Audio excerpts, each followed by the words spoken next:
ரமதான் வந்து விட்டது என்று சொன்னால் நபி ஸல்லல்லாஹு அலைஹி வஸல்லம் அவர்கள் இரவு தொழுகையிலே தம்மை ஈடுபடுத்திக் கொள்வார்கள். இன்று நாம் எல்லாம் ரமதானுடைய காலத்திலே இரவு தொழுகையை பள்ளிவாசலுக்கு வந்து ஜமாத்தாக தொழுகிறோம். ஆனால் நபி ஸல்லல்லாஹு அலைஹி வஸல்லம் அவருடைய காலத்திலே நபி அவர்களோ சஹாபாக்களோ அத்தனை பேரும் இந்த தொழுகையை தனித்தனியாகத்தான் தொழுதார்கள், ஜமாத்தாக தொழவில்லை.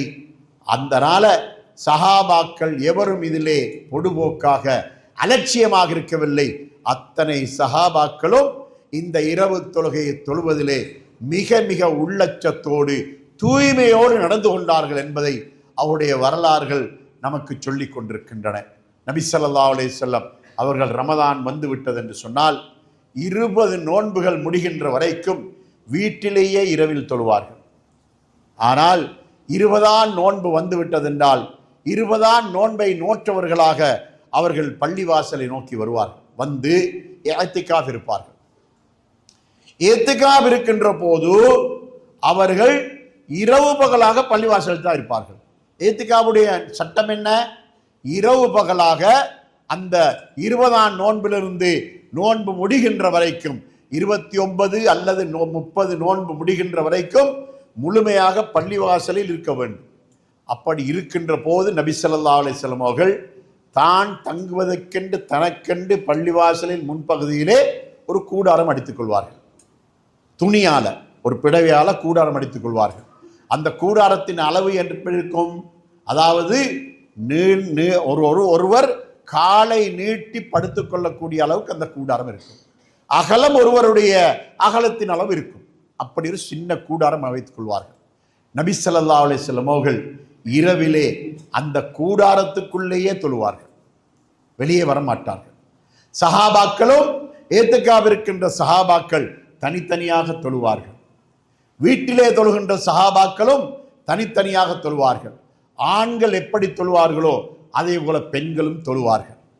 இப்படி இந்த தொழுகையை அந்த அளவுக்கு கவனமாக தொழுது கொண்டு வந்தார்கள்.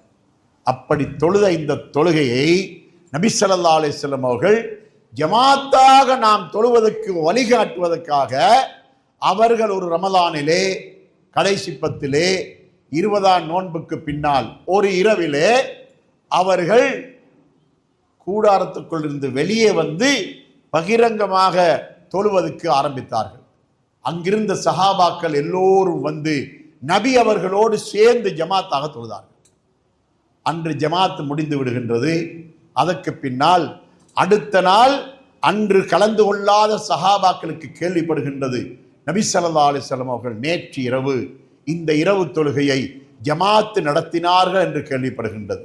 நபி ஸல்லல்லாஹு அலைஹி வஸல்லம் அவர்கள் இரவு தொழுகையை ஜமாத் நடத்தினார்கள் கேள்விப்பட்டு மறுநாள் 2வது நாள் 1வது நாளை விட கூட்டம் அதிகரித்து விட்டது.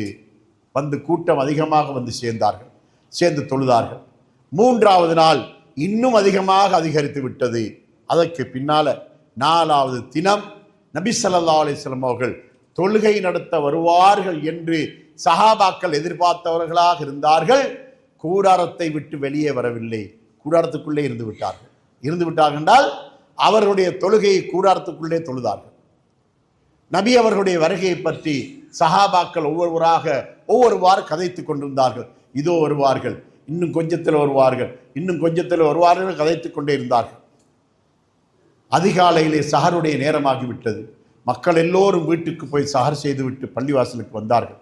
நபி ஸல்லல்லாஹு அலைஹி வஸல்லம் அவர்கள் ஃபஜ்ர் தொழுதுவிட்டு மக்களை நோக்கி சொன்னார்கள், என்னுடைய வருகையை பற்றி நீங்கள் என்னென்னவெல்லாம் கதைத்து கொண்டிருந்தீர்கள் என்பது எனக்கு தெரியும், என்னுடைய காதுக்கு கேட்டது.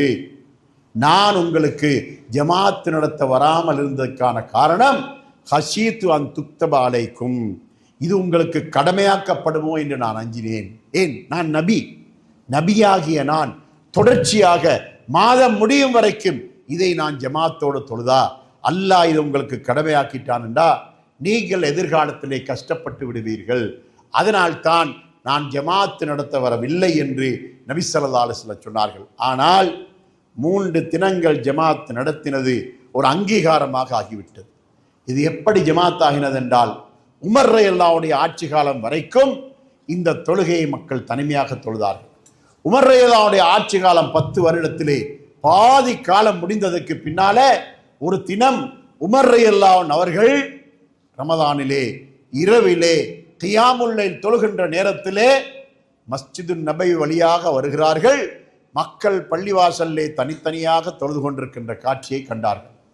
இப்போது தன்னோடு கூட வந்த அப்துல் ரஹ்மான் என்ற தோழரை பார்த்து சொன்னார்கள், இவர்கள் எல்லோரையும் நான் ஒரு ஜமாத்தாக ஒரே இமாமின் கீழ் தொழ வைத்தால் நன்றாக இருக்குமே என்று சொல்லிவிட்டு சென்றார்கள்.